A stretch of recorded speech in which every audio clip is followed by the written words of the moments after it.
복음과 진리를 전하는 방송 KBS. 결코 변하지 않고 변할 수도 없는 가장 강력한 진리의 진수. 베드로전서 1장에 이어 이제 2장을 공부합니다.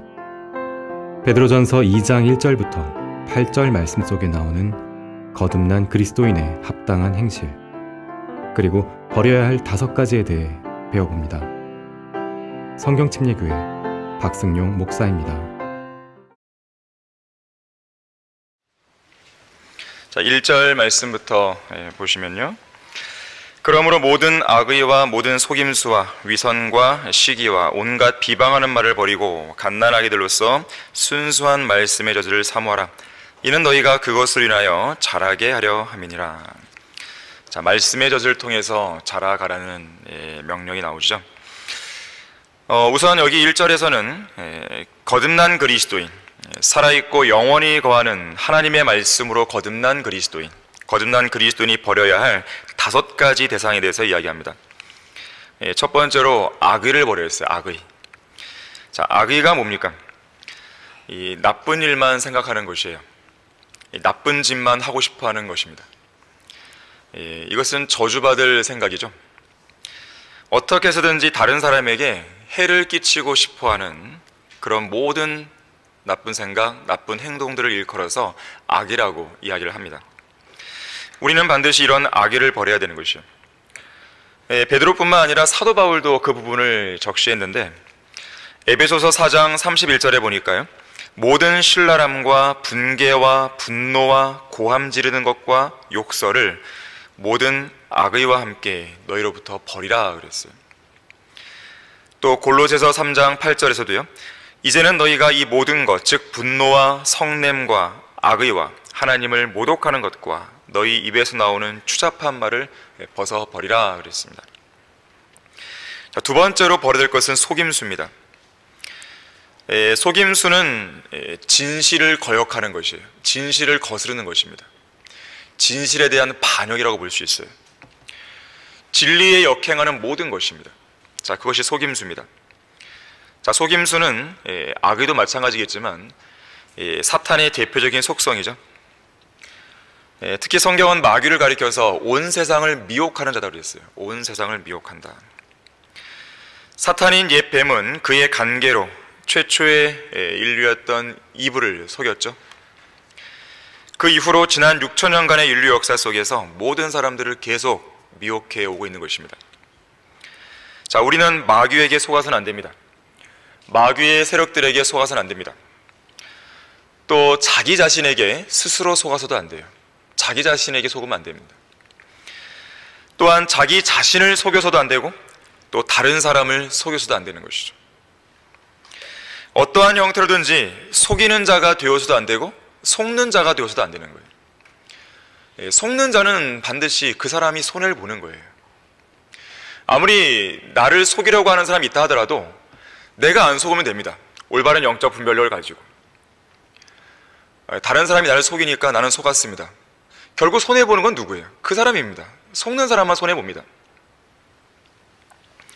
자, 세 번째로 위선을 버려야 됩니다. 위선. 자, 위선은 겉과 속이 다른 것이죠. 한 입으로 두말하는 게 위선이죠. 말만 번지르르게 하고 행함은 전혀 없는 것. 그래서 예수님께서는 바리새인들, 초림 당시에 바리새인들을 가리켜서 위선자들이라 했어요. 위선자들. 이 위선자는 일종의 배우와 같아요. 배우. 자기는 원래 그런 사람이 아닌데 이 배우처럼 실감나게 연기하는 것이에요. 아주 그럴듯하게 경건의 모양을 꾸밉니다. 경건의 능력은 없는데 경건의 모양을 갖추는 것이죠. 위선자예요. 또 위선자는 일종의 극단적인 비평가들입니다. 극단적인 비평가. 어떤 분명한 객관적인 사실에도 불구하고 그거를 무조건 부인해버리는 거예요. 예수님께서는 분명히 왕이시고 분명히 하나님이시잖아요. 그러한 증거들을 그분의 표적들, 이적들, 기적들을 통해서 보여주셨단 말이에요. 그런데 바리새인들은 그런 걸 보면서도 자기들의 눈으로 직접 봤으면서도 무조건 비평합니다. 그러면서도 또 표적을 보여달라고 얘기해요. 위선자예요. 자, 극단적인 비평가. 확인해 보려고도 하지 않고 무조건 비평해 버리는 것이죠. 자, 한글 킹제임스 성경이 바른 성경인데 이걸 확인해 보지도 않은 채 자기 교회의 담임 목사가 그거는 잘못된 거야, 성경 침례교회는 이단이야, 그 말만 믿고 무조건 비평하는 사람들이에요. 무엇이 선한 것이고 무엇이 악한 것인지 확인을 해봐야죠. 자, 위선자들의 특징입니다. 자, 그리스도인은 위선을 버려야 됩니다. 네 번째로 시기를 버려야 돼요. 시기가 뭡니까? 남이 잘 되는 꼴을 도저히 못 보는 것이죠. 견딜 수 없어 합니다. 늘 그런 것 때문에 마음이 괴로워요.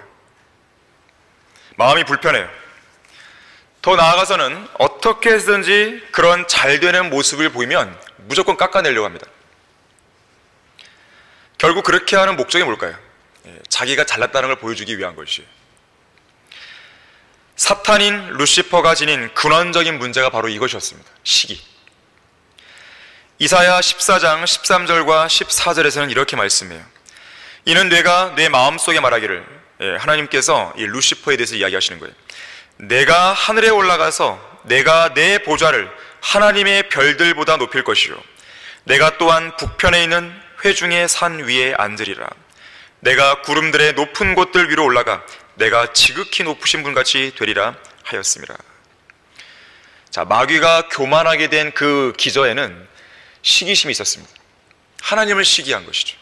하나님의 보좌를 시기한 것이죠. 하나님의 지극히 높으신 그 모습을 시기한 것이죠.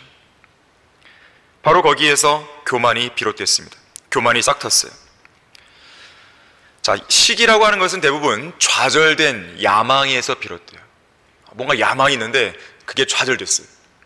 도저히 이것은 내가 이룰 수 없다 이거죠. 거기서 시기심이 발동합니다. 이 시기와 구분해야 될 것이 있습니다. 질투예요. 질투와 시기는 다릅니다. 시기는 부정적인 측면이 100%지만 질투에는요, 긍정적인 측면도 있습니다. 질투는 시기와 분명히 달라요. 때로는 이 질투가 사랑과 연관돼서 나타납니다. 사랑과 연관된 감정이에요. 여러분, 성경에서 시기하는 하나님 들어봤습니까? 없어요. 하지만 질투하신 하나님 들어보셨죠? 하나님은 질투하십니다. 하나님은 시기하시지 않으세요. 시기할 이유도 없죠. 가장 높으신 분이 무슨 뭘 시기할 게 있겠어요. 하지만 하나님은 질투하세요. 왜 질투하시는가? 하나님께 속해 있는 성도가 하나님을 더 사랑해야 되는데 하나님이 아닌 다른 걸 더 사랑하는 거예요. 질투를 느끼십니다. 자, 이것을 가리켜서 사도 바울은 경건한 질투라고 표현하는 거예요. 마지막 다섯 번째로는 비방을 버려야 됩니다. 비방. 악하게 이야기하는 거예요. 비방은 악하게 이야기하는, 나쁘게 이야기하는 것이죠. 이러한 비방은 우리가 처음에 나왔던 악의에서 나오게 됩니다. 악의에서 나오는 온갖 욕설이에요. 온갖 나쁜 말들입니다. 이게 바로 비방이에요.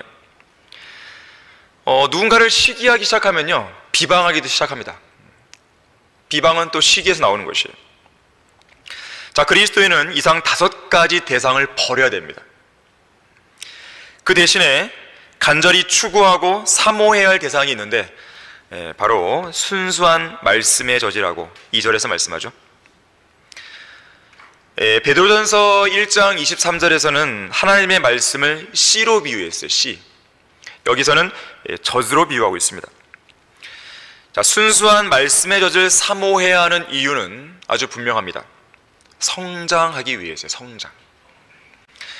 구원받기 위해서 순수한 말씀의 젖을 사모하라, 그렇게 안 했습니다.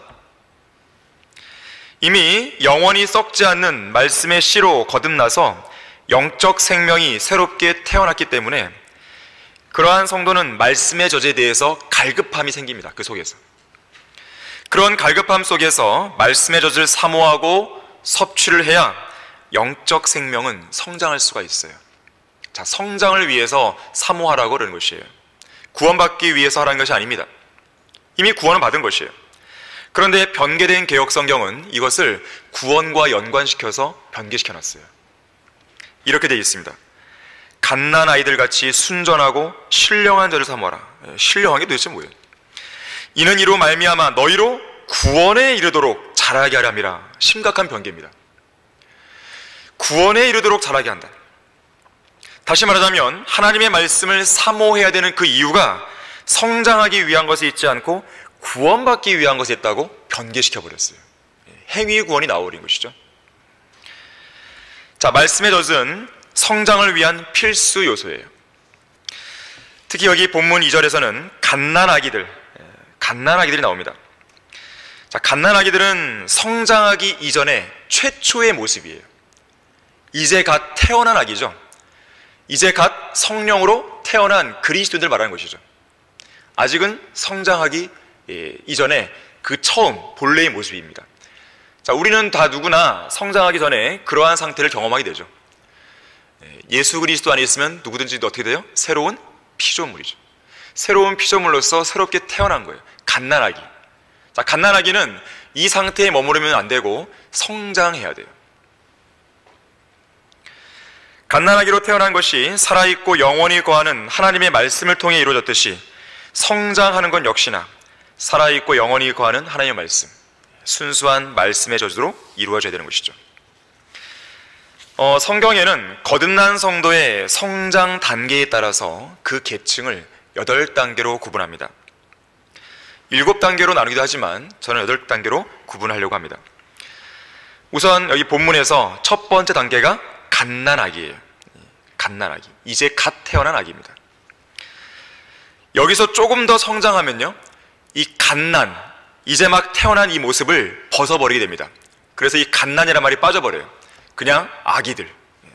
갓난아기의 단계에서 좀 더 성장하면 아기들이 됩니다. 다 찾아보진 않겠습니다. 여러분들이 메모만 해두세요. 고린도전서 3장 1절에 아기들의 모습이 나와요. 아기들. 그 다음 세 번째로는요, 마냥 젖만 먹는 아기의 모습을 탈피하게 됩니다. 그래서 그 다음 단계는 어린 자녀들이에요. 어린 자녀들. 이것은 요한일서 2장 13절에 나와요. 어린 자녀들. 그리고 여기서 좀 더 자라나면 마냥 어리기만 한 자녀들이 아니라 어린 모습을 어느 정도 벗어버립니다. 그래서 어린이 빠진 그냥 자녀들이에요. 이 부분은 에베소서 4장 14절에 나와요. children이죠. 자녀들. 그 다음 5번째 단계는 이제 좀 더 훌쩍 큽니다. 이제 청년들의 단계로 건너가야 되는 것이죠. young men 그러죠. 청년들. 청년들에 대한 내용은 요한일서 2장 13절과 14절이 나와요. 청년들. 자, 청년들에서 더 성장하게 되면 6번째 단계로 아비들이에요. 아비들. fathers죠. 아비들.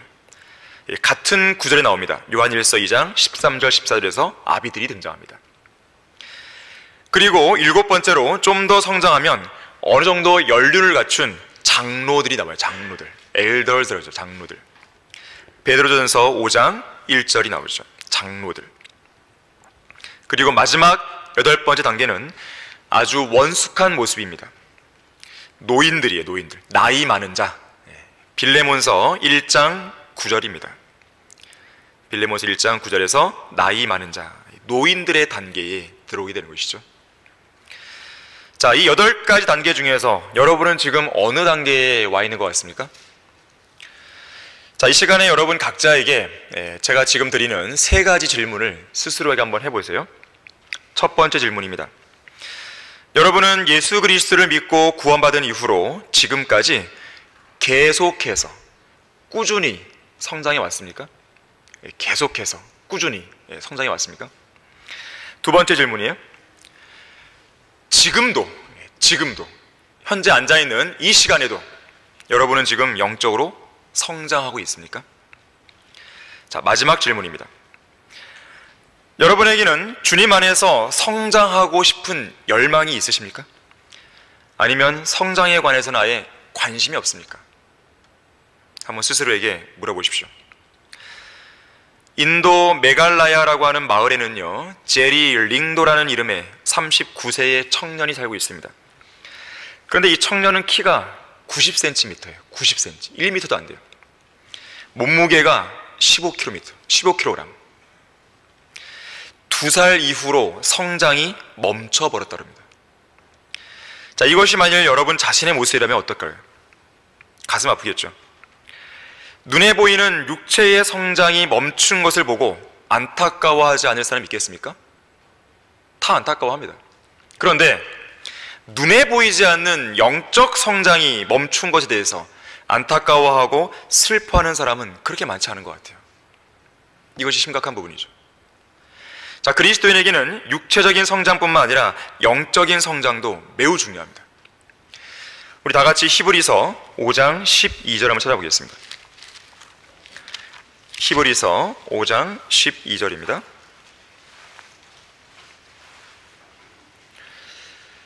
자, 그때로 보면 너희가 마땅히 선생들이 되었어야 할 터인데 이제 다시 하나님의 말씀의 기초 원리들이 무엇인지를 누군가가 너희에게 가르쳐 주어야 하니 젖이 필요한 사람들이지.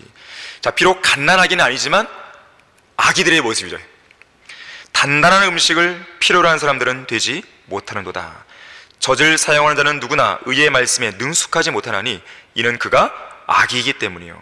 단단한 음식은 장성한 사람들의 것이니 그들은 그 말씀을 사용함으로 감각들을 단련하여 선악을 분별하는 사람들이라. 자, 지금 히브리서를 쓴 사도 바울은 시기적으로 볼 때 남을 가르칠 정도로 성장해야 하는데 여전히 젖이 필요한 아기의 상태에 머물러 있는 성도에 대해서 답답한 심정을 지금 토로하고 있는 거예요. 자, 하나님께서 누군가를 쓰시기 위해 일꾼을 찾고 계시는데 쓸 사람이 아무도 없다면 얼마나 하나님께서 답답해 하시겠어요? 강단에서 설교할 설교자가 없거나 성경을 가르칠 교사가 없는 그런 현실을 생각해 보세요. 생각만 해도 암담한 것이죠. 사도 바울은 디모데를 부를 때 동역자라든지 여러 가지 호칭들을 불렀는데요. 그 중에서도 가장 즐겨 썼던 호칭이 있어요. 바로 아들이라는 호칭이에요. 아들. 바울은 디모데를 이야기할 때 아들아 그래요. 아들. 믿음 안에서 나의 아들 된 디모데, 나의 사랑하는 아들, 나의 참으로 사랑하는 아들, 이런 표현들을 바울은 즐겨 썼습니다. 자, 바울이 디모데를 아들이라고 부른 이유는 무엇입니까? 그리스도 예수 안에서 복음을 통해 낳은 영적인 아들이기 때문에 그렇습니다. 바울이 전한 복음을 통해서 구원받은 것이죠. 자, 이렇게 디모데는 바울의 영적인 아들로서 바울과 함께 복음 안에서 신실하게 섬기는 동역자였고 또 하나님의 사람으로 불릴 만큼 신실한 일꾼이었습니다. 이 성경에서 하나님의 사람들이 많이 나오는데요, 특히나 하나님의 사람이라고 하는 이 명칭을 직접적으로 쓴 사람은 몇 명 안 됩니다. 구약에서는 대표적인 사람이 모세였어요. 신약에서는 디모데입니다. 물론 그 외에도 하나님의 사람은 있겠죠. 하지만 하나님의 사람이란 이 고귀한 호칭을 직접적으로 쓴 사람은 몇 명 안 된다는 거예요. 그 중에 한 명이 디모데예요. 얼마나 신실했으면 그랬을까요? 자, 그런데 바로 그런 영적인 아들인 디모데에게 아버지와 같은 바울이 이렇게 권면한 적이 있어요. 아버지가 아들로서 하는 그런 심정의 권면입니다. 우리 다 같이 디모데전서 4장 12절에서 16절까지 말씀 보겠습니다. 디모데전서 4장 12절에서 16절까지의 말씀입니다. 한번 여러분도 이 부분을 읽을 때 아버지로서의 심정으로 아들에게 주는 그런 메시지를 한번 보시면서 읽으면 좋겠어요. 아무도 너의 연소함을 업신여기지 못하게 하고 오직 너는 말과 행실과 사랑과 영과 믿음과 순결에 있어서 믿는 자들의 본이 되라. 자, 성장하지 못하면 이렇게 될 수 있겠습니까? 내가 갈 때까지 읽는 것과 권고하는 것과 교리에 전념하라. 장로회에서 안수함으로써 예언에 따라 너에게 주어진 뇌 안에 있는 은사를 소홀히 여기지 말라. 이 일들을 묵상하고 이 일들에 전념하여, 잘 보세요, 너의 진전이 모든 사람들에게 드러나게 하라. 내 자신과 교리에 주의하고 이 일들을 계속하라. 이것을 행함으로써 내 자신과 내 말을 듣는 사람들을 구원하리라. 자, 영적인 아버지로서의 바울이 영적인 아들인 디모데에게 하는 아주 중요한 권면이에요. 일반적으로 육신의 부모가 자신의 자녀에 대해서 가지는 가장 큰 관심사는 성장입니다. 성장. 가장 큰 관심사 중에 하나가 뭐예요? 키 크는 거죠. 키 크는 거. 제 어머니도 제가 키 큰 게 너무 관심이 있었어요. 항상 저랑 같이 다니는 2명의 친구가 있었는데 항상 같이 다니면 제가 제일 작았어요. 근데 지금은 이제 크죠. 성장이에요, 성장. 부모의 마음이에요. 우리의 아버지 하나님께서도 우리에게 성장을 원하세요. 신체적으로 건장하고 균형 있게 자라나는 것은 물론이거니와 인격적으로도 바르고 온전하게 성장해 나가는 것에 대해서 관심이 있는 거죠.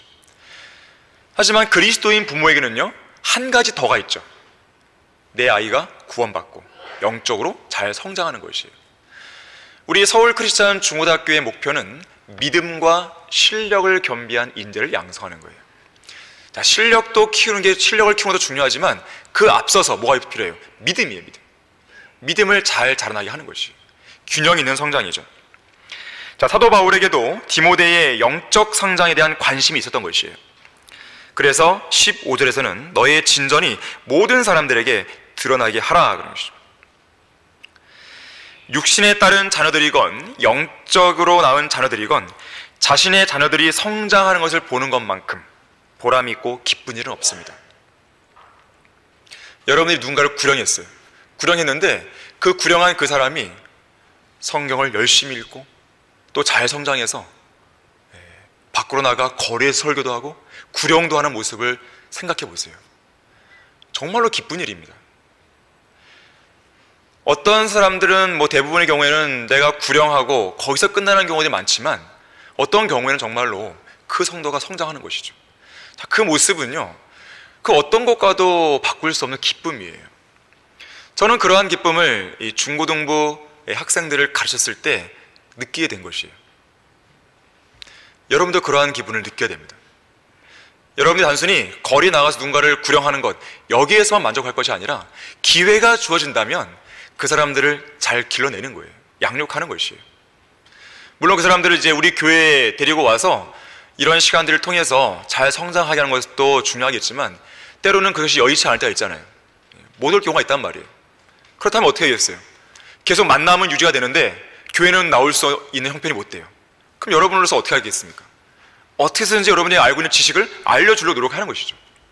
자, 그것이 그리스도인의 모습이에요. 제가 누누이 강조하지만 여러분이 다니고 있는 직장, 여러분이 다니고 있는 학교, 자, 그곳이 여러분의 사역지입니다. 사역지예요.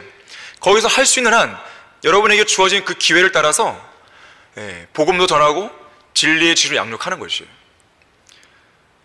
저는 14년 동안 몸담았던 과거의 세상 직장에서 복음도 전하고 거기서 필요에 따라서는 성경 공부도 했단 말이에요.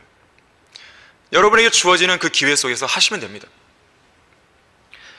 그러다 보면 하나님께서는 더 큰 혹은 더 많은 사역들을 맡겨주시는 것이죠. 자, 이처럼 하나님께서는 우리가 성장하기를 원하십니다. 성장하지 않는 생물은 없어요. 성장하지 않는 나무를 본 적 있습니까? 성장하지 않는 동물을 본 적 있어요? 그런 건 없어요. 살아있으면 성장하게 되어 있습니다. 여러분 안에 영적 생명이 있다면 성장하는 게 당연한 것이에요. 성장하지 않고 있다는 것은 죽은 시체와 다를 바 없습니다. 어떤 성도가 구원받고 나서 20년 정도의 시간이 지났다면 기간으로 볼 때 성숙한 그리스도인이라고 할 만한 사람이 된 것이에요. 그런데 물리적인 시간에 비례해서 영적으로 성장하는 게 아니잖아요. 거기에 문제가 있는 거예요. 이 교회에 다닌 지 오래됐고 우리 교회가 이제 30년인데 그 기간 내에 오랫동안 다녔던 사람이 있을 거 아니겠어요? 근데 그 사람이 여전히 제자리 걸음하고 있다. 이건 심각한 문제입니다.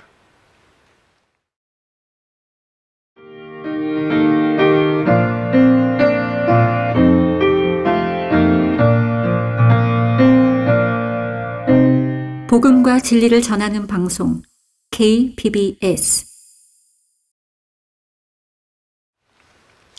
구원받고 나서 20년이 아니라 30년, 40년이 흘렀는데도 아직도 젖을 떼지 못한 늙은 갓난아기들이 있는 거예요.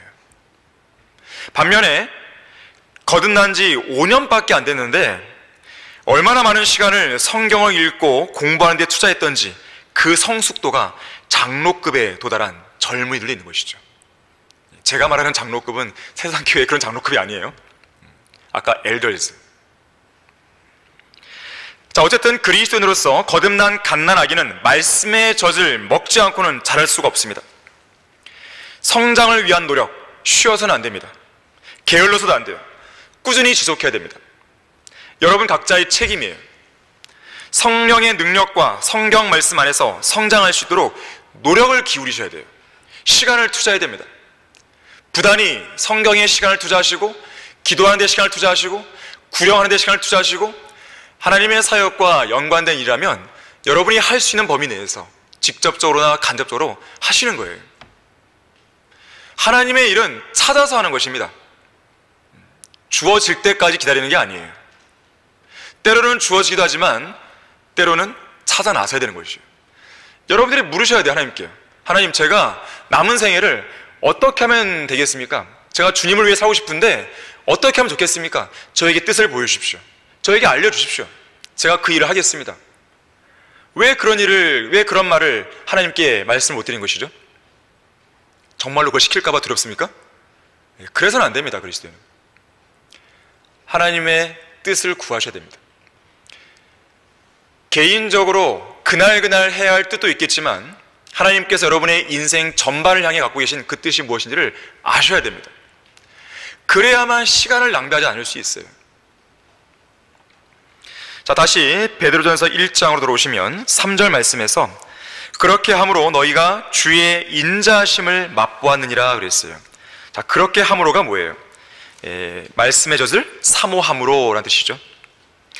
말씀의 젖을 사모하게 되면 주님께서 얼마나 인자하신 분인지를 알게 되는 것이에요. 맛보게 되는 것입니다. 안다는 말을 맛본 다음으로 표현했죠. 말씀은 음식이잖아요. 물론 말씀이 주는 유익은, 말씀이 우리에게 주는 맛은 이러한 맛만 있는 게 아니에요.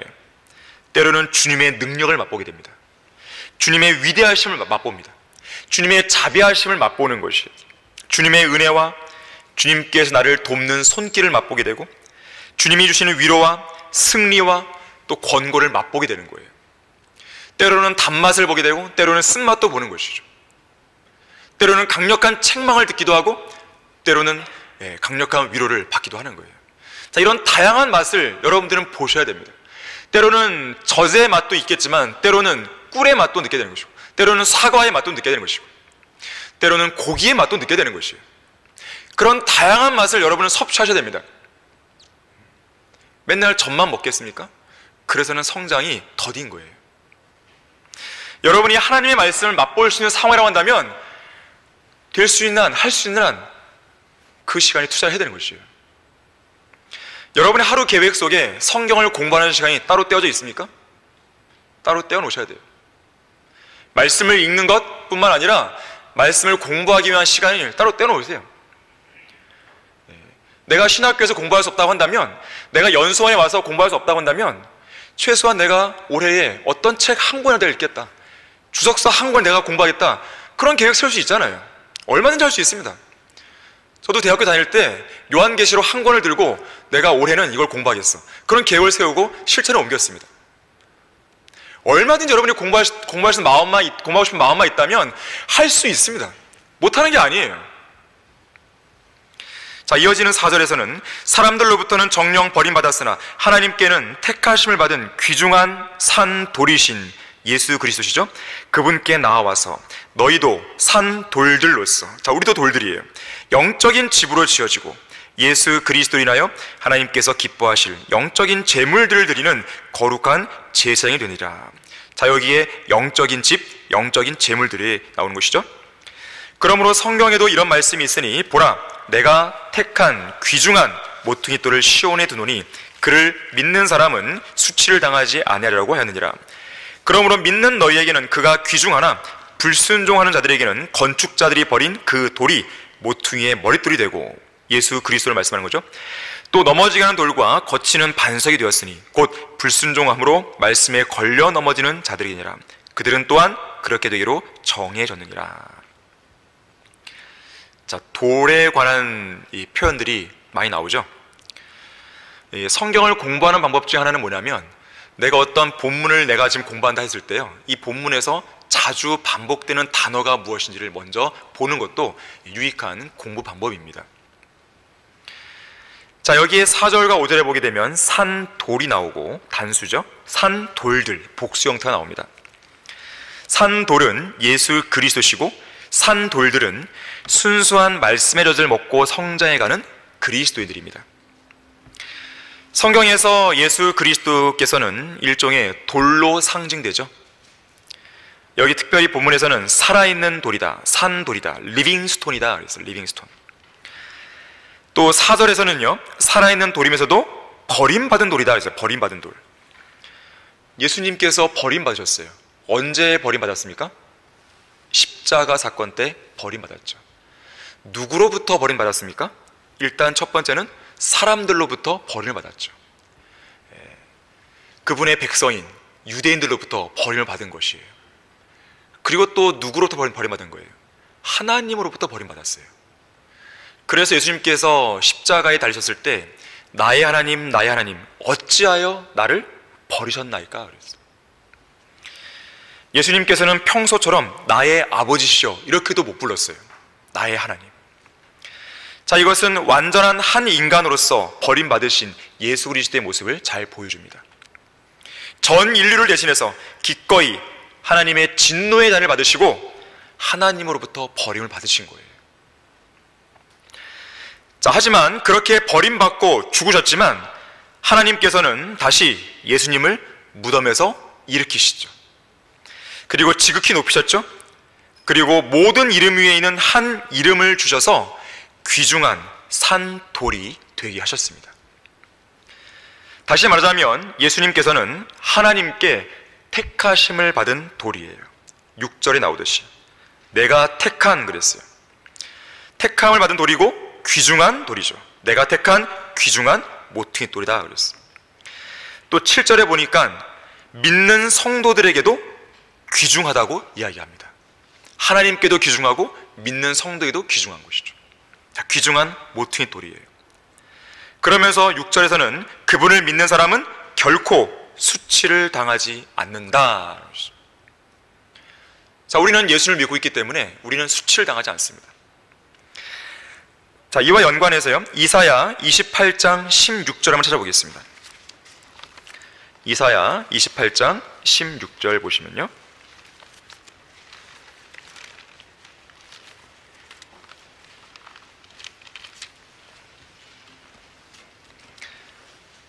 자, 여기서도 베드로전서와 유사한 말씀이 나오는데요.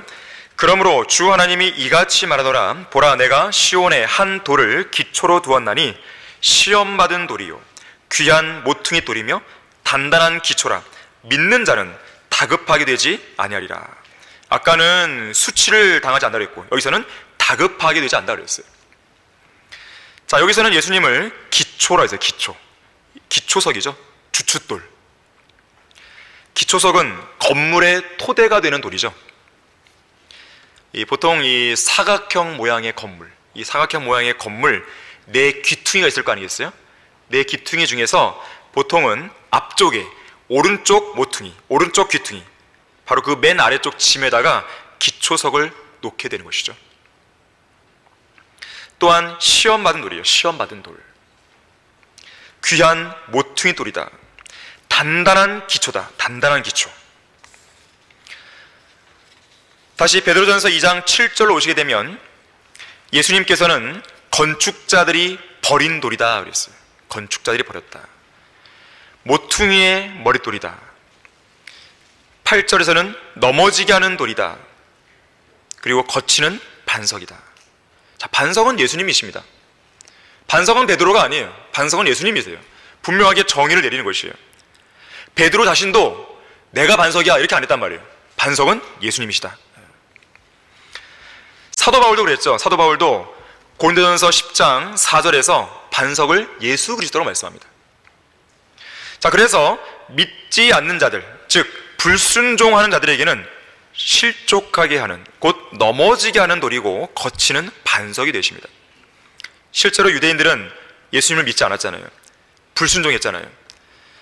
그래서 그 거치는 반석으로 인해서, 예수 그리스도로 인해서, 자기들이 믿지 않는 예수 그리스도로 인해서 넘어지게 된 것이죠. 실족해 버렸습니다. 왜 그런 것입니까? 하나님의 은혜의 복음을 거절해 버린 거예요. 메시아이신 그분을 거절한 것이에요. 결국 인간적인 율법의 의를 스스로 세우려고 했던 것이죠. 그런데 8절에서는요, 유대인들이 그렇게 되기로 정해진 자들이었다고 말합니다. 그렇다고 칼빈주의의 그런 주장을 하면 안 됩니다. 이들이 그렇게 되기로 정해진 이유가 있어요. 뭐 때문에 그런 거예요? 이들이 메시아를 거절했기 때문에 그런 것이에요. 이들은 구약에서부터 계속 거부해왔어요. 사무엘의 시대에는 아버지 하나님을 거절했잖아요. 아버지 하나님을 거절하고 인간 왕을 요구했단 말이에요. 또한 초림 당시에는 예수 그리스도 아들 하나님을 거부했단 말이에요. 스테반 설교 때는 어떻게 했습니까? 성령 하나님을 거역했습니다. 그들이 줄곧 하나님을 거역해왔기 때문에, 율법에 대해서 불순종했기 때문에 그들은 이렇게 넘어지기로 정해진 것이죠. 결국 이렇게 넘어짐으로써 이방인들에게 은혜의 복음이 넘어온 것입니다. 그러나 이방인들 가운데도 여전히 믿지 않고 거부한다면 이들 역시나 이스라엘 백성처럼 예수님은 거치는 반석이 되어버리는 것이죠. 결국 이들은 백보자 심판에서 수치를 당하게 되어 있습니다. 믿지 않았기 때문에. 그리고 예수님께서 저 공중에 임하실 때, 또 지상으로 재림하실 때 이들은 매우 다급하게 되어 있는 것이죠. 어찌할 바를 모르는 것이죠. 자, 그런가 하면요, 마태복음 21장 44절 한번 보겠습니다.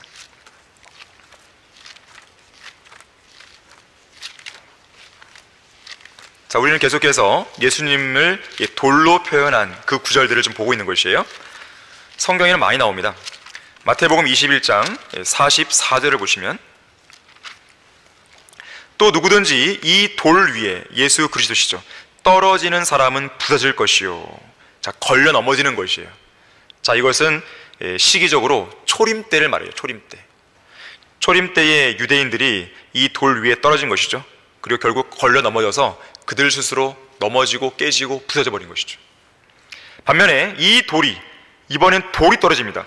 누구에게든 떨어지면 그 사람을 가루로 만들 것이라. 재림때의 모습이죠. 재림때에 실제로 예수님은 이 땅에 돌 왕국을 세우세요.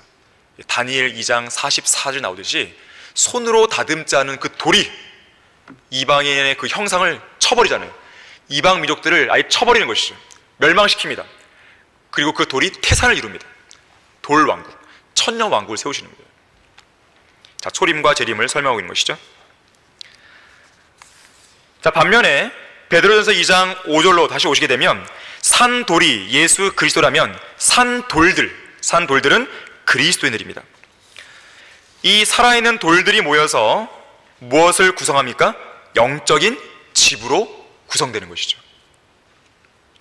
이 영적인 집이 뭐예요? 바로 교회입니다. 산돌들인 그리스도인들로 구성된 교회를 가리키는 거예요. 자, 교회가 무엇입니까? 교회는 건물이 아니에요. 우리는 지금 이 건물을 구성하는 돌들이 아니란 말이에요, 지금. 그렇잖아요. 돌들로 구성된 이 건물 안에 우리는 있는 거죠, 지금. 달라요.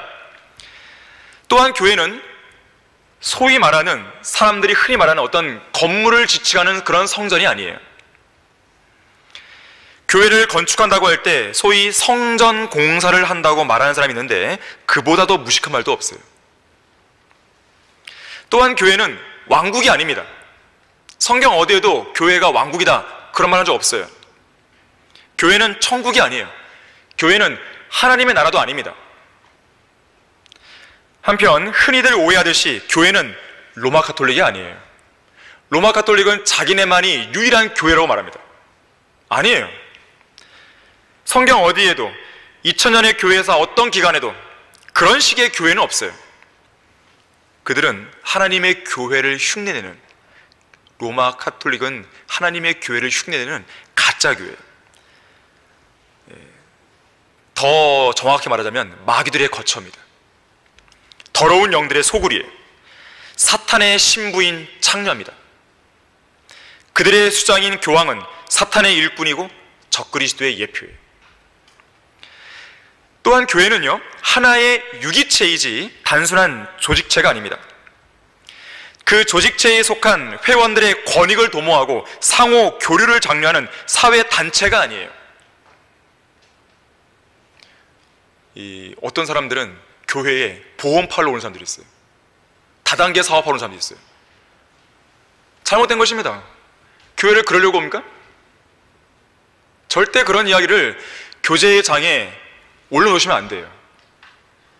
사람을 실족시킬 수 있습니다. 물론 물어보면 뭐 대답할 수 있겠죠. 내가 직업 얘기하면서. 하지만 의도적인 접근을 통해서 그렇게 해서는 안 됩니다. 주의하셔야 돼요. 이런 곳은, 이 교회는 그런 형태의 그런 조직체가 아니란 말이에요. 클라렌스 라킨이 말했듯이 교회는 불신자들의 돈을 모아 가난한 회원들을 돕기 위해 면죄부나 어떤 상품을 파는 상점이 아니다. 인맥을 넓혀가는 사교회장이 아닙니다. 노숙자들에게 밥을 퍼주고 불우이웃을 도와주고 독거노인들에게 김치를 담가주고 연탄을 날라주는 사회 복지단체가 아니에요. 자선단체가 아니란 말이에요. 그거는 교회가 무엇인지 잘 모르는 자들이 하는 말이에요. 그러면 교회는 무엇인가? 교회는 그리스도의 몸이에요. 유기체, 그리고 일종의 건축물이에요. 눈에 보이지 않는 건축물이에요. 온 우주에서 가장 위대한 건축가이신 하나님께서는 천상에 있는 존재들과 모든 창조물들을 향해서 매우 자랑하고 싶어하는 건축물 하나가 있으십니다. 바로 그것이 교회입니다. 자, 우리 다 같이 에베소서 2장 한번 보겠습니다. 예수 그리스도의 몸된 교회, 이 건축물을 하나님께서는 온 우주의 피조물들을 향해서 자랑하고 싶어 하십니다. 이 우주적인 교회를 자랑하고 싶어 하세요. 자, 에베소서 2장 20절 보시면, 너희는 사도들과 선지자들의 기초 위에 세워졌으며 예수 그리스도께서 친히 귀중한 모퉁이 돌이 되셨고 그분 안에서 건물 전체가 함께 알맞게 맞추어져 주 안에서 거룩한 성전으로 자라가며 또한 그분 안에서 너희도 성령을 통하여 하나님의 거처로 함께 지어져 가고 있는 것이니라. 자, 지금도 자라나고 있는 건축물입니다. 지금도 지어져 가고 있는 건축물이에요. 여기에는 두 가지 의미가 있습니다. 이 건축물, 교회가 자라나고 있다고 할 때에 두 가지 의미가 있어요. 첫 번째는 우리가 복음을 날마다 전하면서 그때마다 구원받은 그리스도인이 있을 거 아니겠어요? 그럼 그들이 어떻게 됩니까? 그리스도의 몸으로 들어옵니다. 동시에 이 교회로 들어와서 이 영적인 집을 구성하는 살아있는 돌들이 되겠죠. 자, 그런 의미에서 본다면 돌들이 계속 차곡차곡 쌓이는 거예요. 자라나고 있습니다. 또 다른 측면에서는요, 우리가 갓난아기의 모습만 있는 게 아니죠. 계속 성장합니다. 그리스도의 장성한 분량이 이렇게 성장하게 되는 거예요. 자, 그런 면에서 본다면 이 교회는 계속 자라나고 있는 것이에요. 자, 이 교회가 살아있는 건물로 비유되는 이유는 그 건물을 구성하는 성도들 모두가 살아있는 돌들이기 때문에 그래요. 살아있는 건축물이에요. 영적인 집입니다. 고린도전서 3장 9절에서는 이 건축물을 가리켜서 하나님의 건축물이다 이렇게 표현합니다. 하나님의 건축물이다.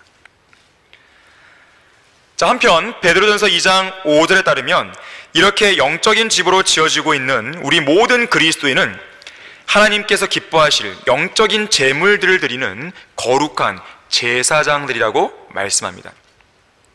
우리는 제사장들이에요. 자, 제사장들은 제물을 드리는 사람이죠. 우리는 어떤 제물을 드릴까요? 우리는 구약시대처럼 짐승을 잡지 않습니다. 자, 우리가 드리는 제물은 영적인 제사장답게 영적인 제물들을 드리는 것이죠. 자, 어떠한 제물들이 있을까요? 히브리서 13장 15절 16절을 보겠습니다. 히브리서 13장 15절 16절을 보시게 되면 여기에는 네 가지 제물들이 나옵니다. 우리가 드려야 될 제물들이에요. 그러므로 우리가 그분을 통해서 찬양의 제물을 하나님께 계속해서 드리자. 자, 찬양이 나오죠? 이것이 그의 이름에 감사하는 우리 입술의 열매니라. 자, 찬양과 연관된 감사가 나오죠? 또한 선을 행함과, 자, 선을 행하는 것도 제물이에요. 함께 나누는 것, 이것도 제물입니다.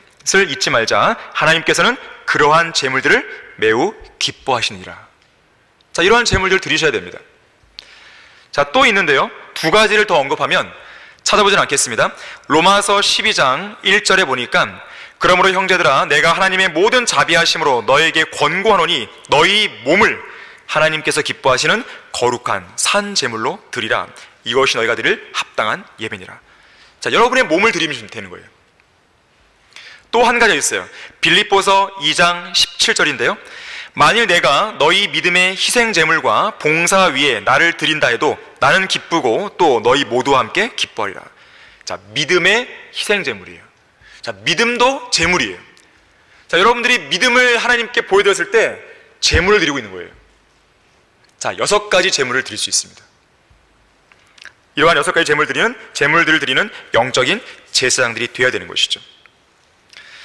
자, 어쨌든 우리는 자랑스러운 성도들이자 하늘의 시민권을 가진 사람들이고 하나님의 가족의 구성원들로서 하나님의 거처로서 하나님의 건축물로서 하나님의 건물이자 우주적인 교회로서 지금도 계속해서 자라고 성장하고 있는 것이죠. 바로 이런 영광스러운 대열에 우리가 들어있다는 것, 그것을 우리가 항상 잊지 말아야 되는 것입니다. 다음 시간에 계속 하도록 하겠습니다. 진리의 진수를 마칩니다.